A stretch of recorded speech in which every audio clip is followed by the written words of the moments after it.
If you're a music producer who's interested in incorporating analog recording into your workflow, this video is for you. For those new to my channel, I'm focused on DIY recording, mainly with multi-track cassette recorders, where we record covers, break them down, talk about general production techniques.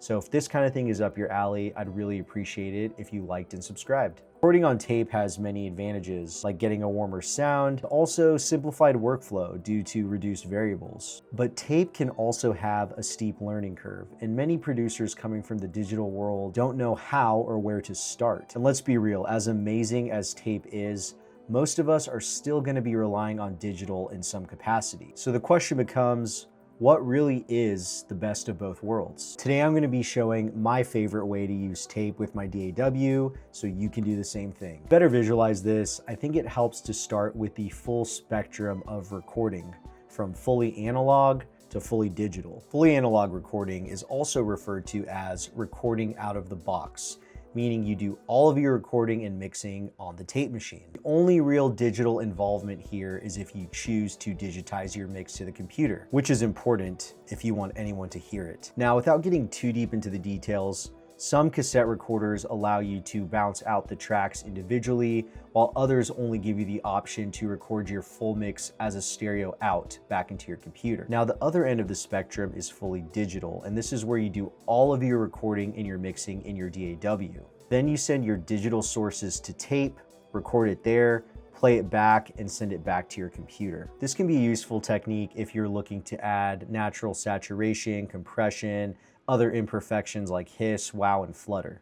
Similar to the previous example, you can choose to send your master mix out to tape, or you can also send individual tracks or groups to the tape machine as individual channels, which allows for some extra manipulation. Now, the way that I like to use my tape machine falls somewhat in the middle, and I refer to it as the hybrid approach. Now, this will require you to have an audio interface with at least 4 inputs and 4 outputs, assuming you're using a 4-track cassette recorder. And there are 2 big reasons why I love this approach.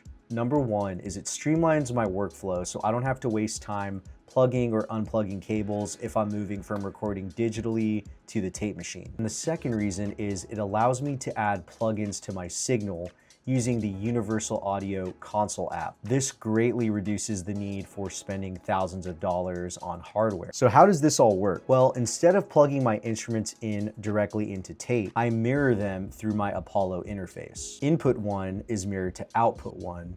Input 2 is mirrored to output 2.